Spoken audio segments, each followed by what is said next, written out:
बच्चों, आज हम पाठ सिल्वर वेडिंग लेखक मनोहर श्याम जोशी पढ़ने जा रहे हैं। यह पाठ हमारी पुस्तक वितान पाठ 1 है। तो आइए अब हम आगे बढ़ते हैं। सिल्वर वेडिंग नामक पाठ मनोहर श्याम जोशी द्वारा रचित है। इस पाठ में सेक्शन ऑफिसर वाई.डी.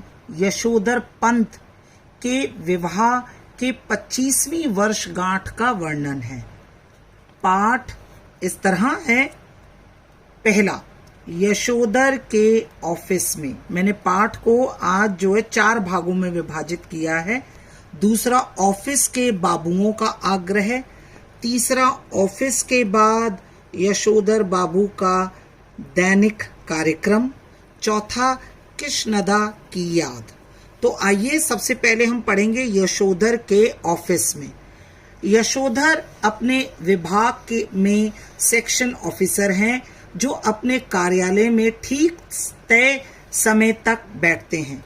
उनके कारण उनके अधीनस्थों मतलब होता है सबॉर्डिनेट, जो उनके नीचे काम करते हैं, को भी उसी समय तक बैठना पड़ता है।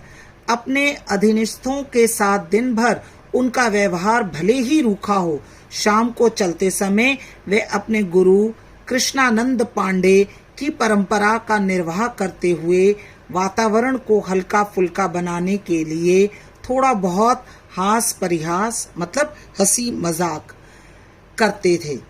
वे अपने अधीनस्थ असिस्टेंट ग्रेड के लिपिक चड्ढा की धृष्टता मतलब होती है निर्लजता, उदंडता को भी अनदेखा कर देते हैं।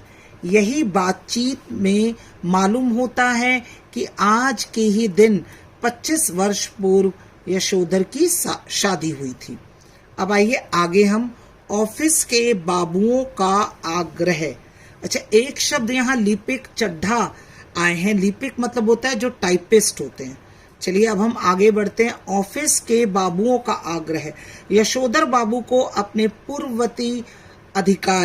पूर्ववर्ती मतलब इससे पहले अधिकारी कृष्णनंदा का स्मरण हो आया, याद आ गई उनकी, और कुछ क्षण के लिए उनके साथ बिताए गए समय को स्मृतियों में खो गए।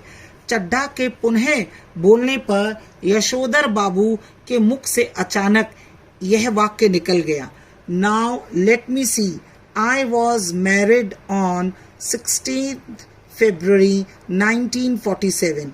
ऑफिस के दूसरे बाबू ने हिसाब लगाकर तुरंत उत्तर दिया, many happy returns of the day sir, आज तो आपका सिल्वर वेडिंग है। यशोधर बाबू सिल्वर वेडिंग को गोरे साहबों के चोचले बताते हैं, किंतु ऑफिस के अधीनस्थ बाबू चड्ढा व मेनन चाय मट्ठी लड्डू की मांग करते हैं। यशोधर जी चाय के लिए 10 रुपए तो दे देते हैं, किंतु इसे समहाउ इम्प्रॉपर मानते हैं। अतः सारे सेक्शन के आग्रह पर भी वे सिल्वर वेडिंग मनाने को तैयार नहीं होते। उन्होंने 10-10 के 2 नोट और दे दिए, किंतु आयोजन में सम्मिलित नहीं हुए। आगे आइए। ऑफिस के बाद यशोधर बाबू का दैनिक कार्यक्रम क्या होता है वो पढ़ेंगे। यशोधर बाबू बॉय सर्विस से तरक्की पाते हुए आज सेक्शन ऑफिसर हैं। उनके आदर्श उनके पूर्ववर्ती अधिकारी कृष्णदा हैं। वे अपने व्यवहार में कृष्णदा का अनुकरण करते हैं। अनुकरण मतलब उन्हीं के अनुसार अपना जीवन यापन करते हैं। कृष्णदा के मार्गदर्शन में वे आज यहाँ तक पहुंचे हैं। यशोधर जी कृष्णदा के समान ही सिद्धांतों के धनी है, मतलब नियमों का पालन करते हैं अपने जीवन में। ऑफिस के बाद वे प्रतिदिन बिरला मंदिर जाते हैं, वहां बैठकर प्रवचन सुनते हैं अथवा स्वयं ध्यान लगाते हैं। वहां से पहाड़गंज निकल जाते हैं, जहां से साग सब्जी खरीदते हैं। इसी समय लोगों से मिलना जुलना कर लेते हैं। घर से ऑफिस और ऑफिस से घर वे पैदल ही आते जाते हैं।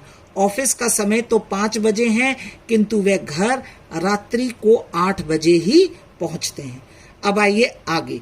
कृष्णदा की याद। आज यशोधर जी जब बिरला मंदिर जा रहे थे तो उनकी निगाह उस अहाते पर पड़ी। अहाते मतलब क्या होता है? चारों ओर से घिरा हुआ मैदान हो या कोई भी स्थान, उसको अहाते कहते हैं, पर पड़ी, जिसमें कभी कृष्णदा 3 बेडरूम वाले क्वार्टर में रहते थे। उस क्वार्टर के स्थान पर अब एक 6 मंजिला मकान बन गया है। यशोधर बाबू को 1 मंजिला क्वार्टर तोड़कर यह बहुमंजिली इमारतें अच्छी नहीं लगती हैं। यही कारण है कि उन्हें उनके पद के अनुकूल एंड्रयूजगंज, लक्ष्मीबाई नगर, पहाड़गंज रोड पर D2 टाइप अच्छे क्वार्टर मिलने का ऑफर भी स्वीकार्य नहीं है और वे यहीं जमे रहना चाहते हैं। जब उनका क्वार्टर तोड़ा जाने लगा तब उन्होंने यहीं शेष क्वार्टर्स में से एक अपने नाम अलॉट करा लिया। कृष्णदा की स्मृति मतलब उनकी यादें को बनाए रखने के लिए वे इस क्षेत्र में ही रहना चाहते हैं। कृष्णदा की याद आते ही यशोधर सोचते हैं कि क्या यह अच्छा नहीं रहता कि कृष्णदा के समान शादी ही ना करते और पूरा जीवन समाज के लिए समर्पित कर देते। किंतु उनको स्मरण आता है कि कृष्णदा का बुढ़ापा अच्छा नहीं बीता।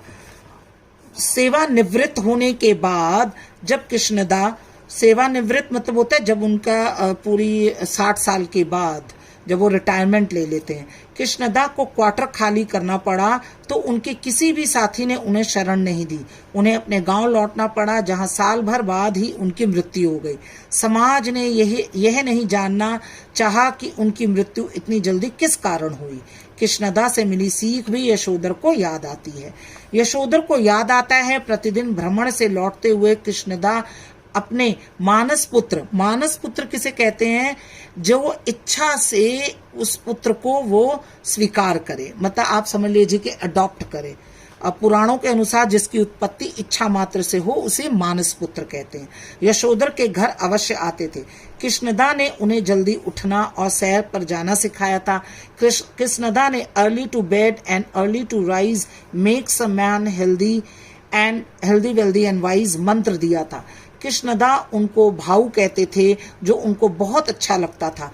कृष्णदा यशोधर ने अपने अनेक रूप देखे किंतु यह छवि तो उनके मन में बस गई है। सुबह की सैर को निकले कृष्णदा कुर्ते पजामे के ऊपर ऊनी गाउन पहनकर, गोल विलायती टोपी सिर पर लगाकर, पाँव में देशी खड़ाऊ धारण कर छड़ी हाथ में लेकर दिखाई देते हैं। वह दृश्य यशोधर बाबू भुला नहीं सके हैं। यही कारण है जब तक कृष्णदा दिल्ली में रहे तब तक यशोधर बाबू ने उन्हें पट शिष्य की भूमिका पूरी निष्ठा के साथ निभाई।